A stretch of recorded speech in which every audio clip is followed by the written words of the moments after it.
Hi, Kim here at Olive City Oasis in Northern California. Thanks for joining me on this sunny July day.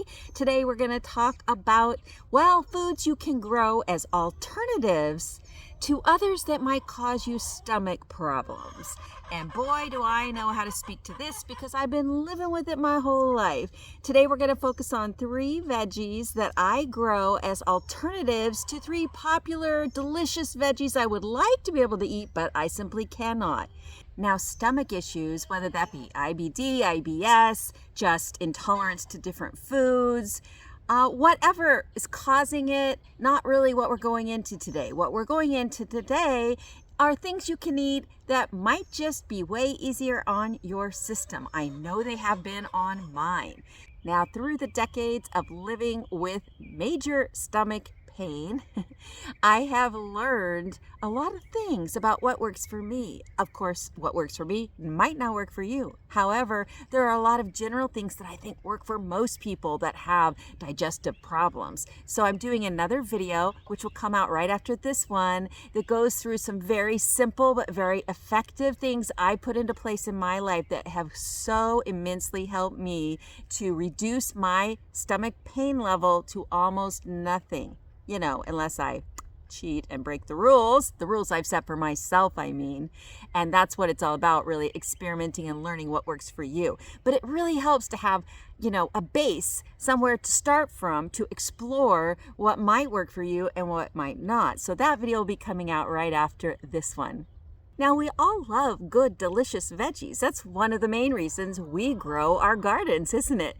And we love knowing that the veggies that we're growing and feeding to ourselves, our family, our friends, that they're organic. They're not covered in residual pesticides. They're nutritious because they're just full of all the vitamins and minerals that come in good veggies, but also that nutrition is available to us because we're either serving it fresh from the garden, so it hasn't had time in, long transport to lose all that nutrition, or we are freezing it right away, so again, it keeps that nutrition. Whereas, store-bought, you just never know how long it's been since it was harvested, and so much is lost in the time from harvest till the time you eat. So the veggies we're looking at today are all super delicious, super hearty, they're all perennial in most places, and they're all super nutritious.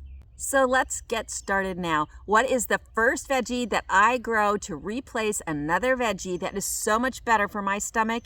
It's my favorite veggie to grow, probably of all time. It's up there tied in the top 3 anyway, and that is purple tree kale. Now, I loved cabbage growing up, but it always gave me a lot of stomach pain. I was so happy to discover 8 years ago or so purple tree kale, also known as purple tree collards. I got my first 3 little plants from Project Tree Collard in the Bay Area of California, and those little 3-inch starts took off, and ever since then, I've had a forest of them growing. How is that? Well, they propagate so easily from cuttings. Now, this purple tree kale doesn't have any purple in it at the moment. Its veins will turn a lot more purple, and its leaves will too when the cooler weather sets in. It's delicious year-round, but in the cooler months, it gets super sweet, which is probably the most delicious of all. Here's just one of many cuttings I have growing. It's turned into its own little tree.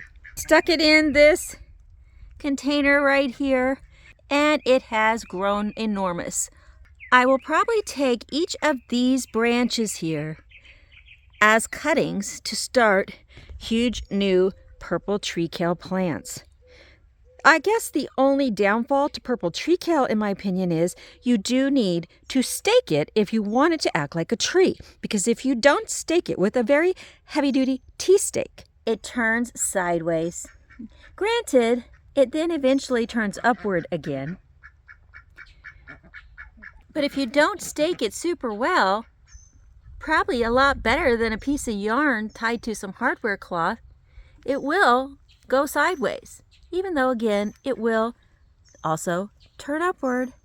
And these leaves, such a great replacement for cabbage. They taste better than cabbage in my opinion, but very reminiscent of it. And for me, absolutely no stomach problems. Now here's an example of a purple tree kale growing upright. So I could easily take this and plant it in the ground and stake it, and it would become a majestic 6 to 8 foot tall purple tree kale to enjoy the beauty of, because boy is it beautiful, especially in the winter when it turns so deeply purple.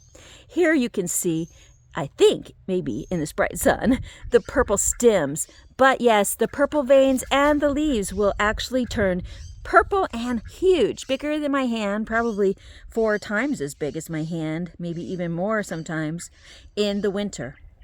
Just look how beautiful and how healthy, big, how delicious, and just how wonderful and purple these plants look. Not to mention how nutritious purple tree kale is. It's full of vitamins, B1, B2, B9, lots of vitamin C and calcium. Plus, it's stronger in antioxidants than blueberries and cranberries. The purple color it takes on more and more as the weather cools is full of those anthocyanins. That's what gives it that color, but also what gives it the antioxidants. It's also anti-inflammatory and great for your immune system. Now, I cannot say enough about how nutritious and how delicious purple tree kale is, but also how prolific and hardy it is. So yeah, it's definitely one of my very top vegetables and one I heartily recommend to everyone to grow, but especially to those of us with stomach issues that prevent us from being able to enjoy cabbage. Now, purple tree kale is very, very hardy, down to negative 15 degrees Fahrenheit, which is about negative 26 Celsius. Basically, you can grow it down to zone 6. Some people even stretch it to zone 5. It is native to Africa. As I mentioned, it's also called purple tree collards. They are the same thing. I prefer to call it purple tree kale because it tastes more like kale than collards. I grow merit tree collards, mostly for my ducks and chickens and for compost especially, but purple tree kale has a completely different taste to me. It's also far less prone to any kind of pest damage than collards. In fact, the only pests I've ever had bother my purple tree kale in 8 to 10 years have been the cabbage moths, but they come far less often and in far less numbers to my purple tree kale than they ever did to my cabbage. In fact, even for people who don't have sensitive stomachs, I would recommend growing purple tree kale rather than cabbage if you've got any kind of difficulty growing cabbage because of the cabbage moth, because they just seem to prefer the purple tree kale far less. And because purple tree kale is so prolific, because you can constantly be taking cuttings and growing more, I grow it in several places throughout my property. And believe me, even if a few moths get to a few plants and I have a few little worms eating some of those leaves, I have more purple tree kale than I ever know what to do with. And actually, my chickens are very appreciative of those leaves that I give them, with the little added benefit of the green little worm. So what is a great, nutritious, delicious replacement for garlic? Well, it's certainly not sun gold cherry tomatoes. What is it? Well, you might have already guessed, it's garlic chives. Now, I love the taste of garlic in my food, especially my Italian food. But like a lot of people who have sensitive stomachs, garlic is a major culprit for me in causing stomach pain. So what to do? Well, garlic chives to the rescue. These have worked fantastic for me in all the dishes where I might usually use regular garlic. And when I feed those dishes to other people who love garlic, they haven't even noticed there was a difference at all. Why do these garlic chives look so terrible? Well, that's because for the first time in all my years gardening at this property, I've had a gopher issue. And the gophers decimated this bed right here.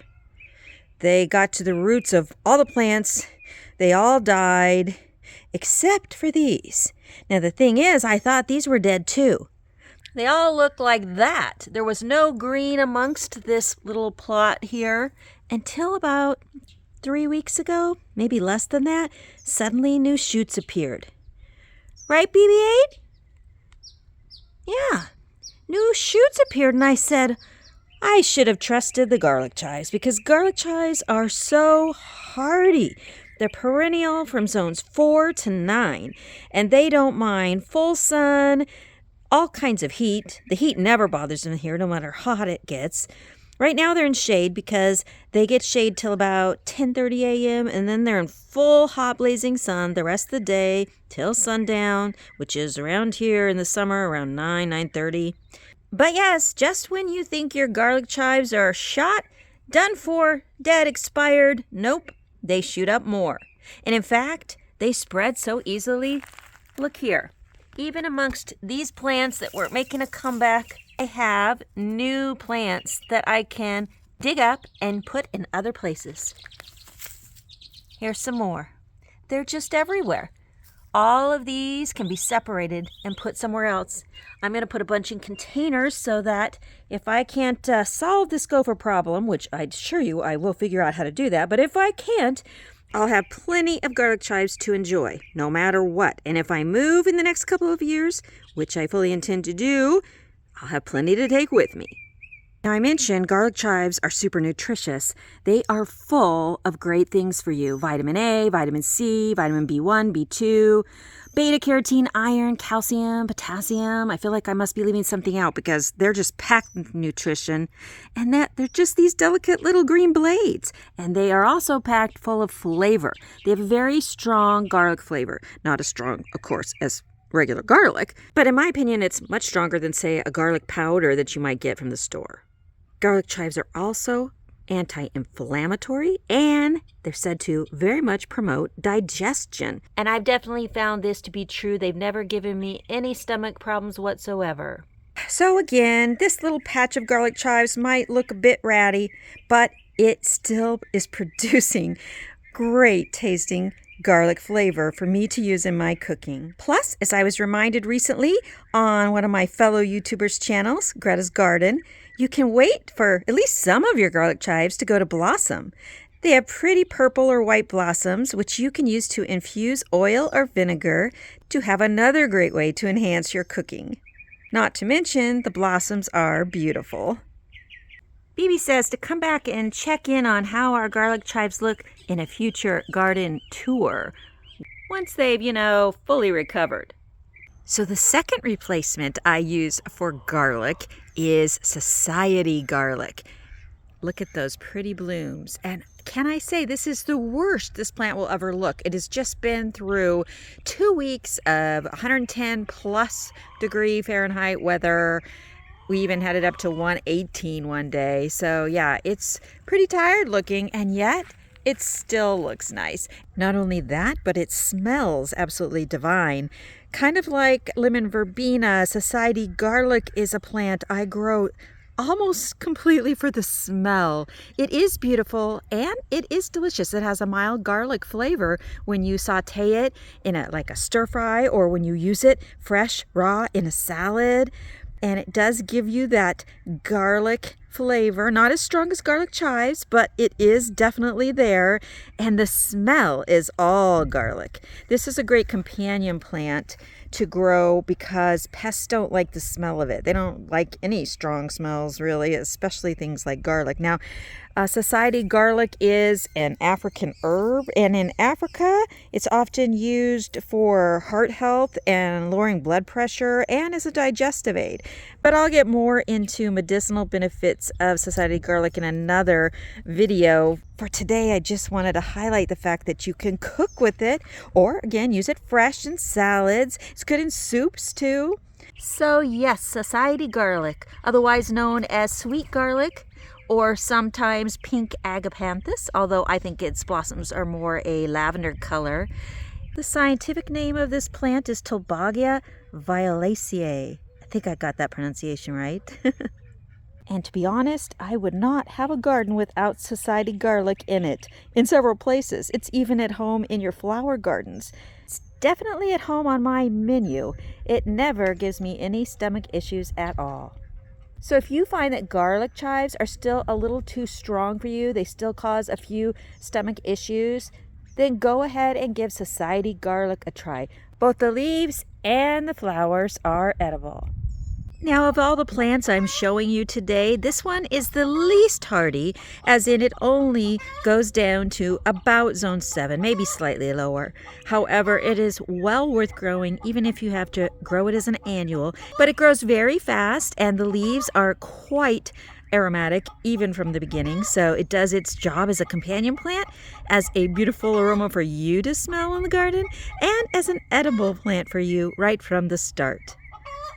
Now, one of the veggies that almost everyone loves to eat is onions.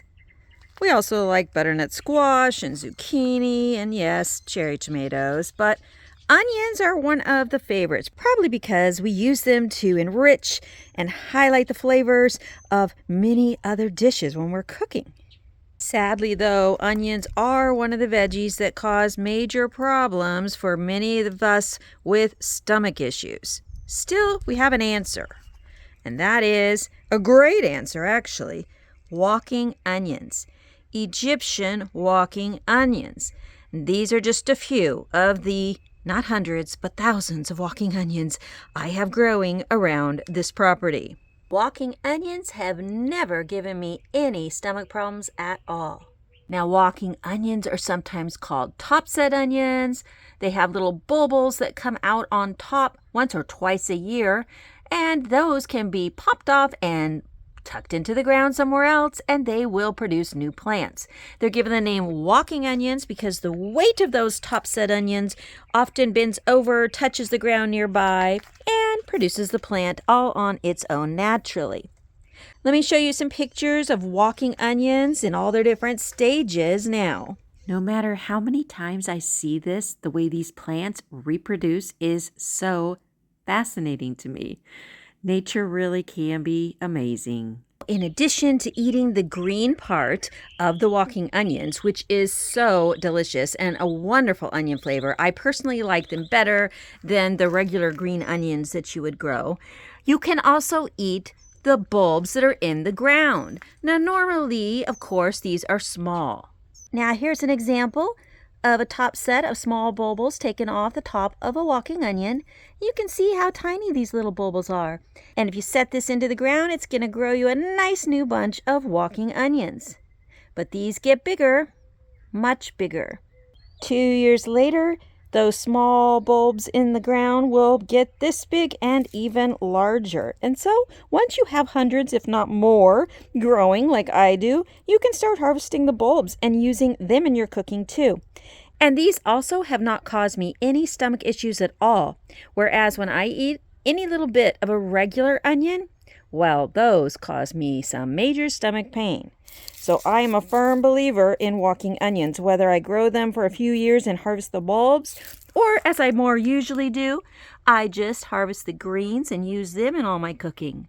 One great thing about walking onions is that they are hardy down to zone 3 up to zone 10, so it's very difficult for you to kill these. They love full sun, but you can also grow them in partial shade. They don't need a ton of water. They can be neglected and they're still going to do well. And if they start looking horrible, say you have so many growing that you forgot a patch of them somewhere, not that I have ever done that, and when you notice them again, let's say all the greens have yellowed and even gotten dry and brittle, all you gotta do is cut that off at the base, and guess what? That bulb is gonna send you up some nice fresh new green onions. Couldn't be easier. Plus, walking onions are so nutritious for you. They're full of vitamins A, C, and K. Plus, they have a lot of calcium, phosphorus, and potassium. Still, the main reason I grow them is because they're so delicious. The only downside to Egyptian walking onions that I can think of is that you can't grow them from seed. You won't find seeds for sale at any of your major seed outlets. What you need to do is find someone who grows them, whether, in real life, Facebook Marketplace, in your neighborhood, or sellers online, Etsy, eBay, what have you, and you're going to want to get an actual plant.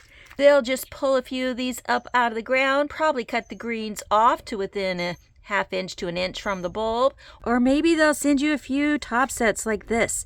In any case, they're very easy to grow from this. You won't have any problems. Unless they've let them dry out far too much, these will grow for you just fine. And if they dig up some walking onions they're growing and send you the bulb with some roots on it, that's going to grow fine too. You don't need a baby walking onions, and if you get them, you can place them in a place that gets, say, half shade, half sun. Give them some nice water while they're getting established, and before you know it, they're going to take off and give you all the walking onions you could ever want.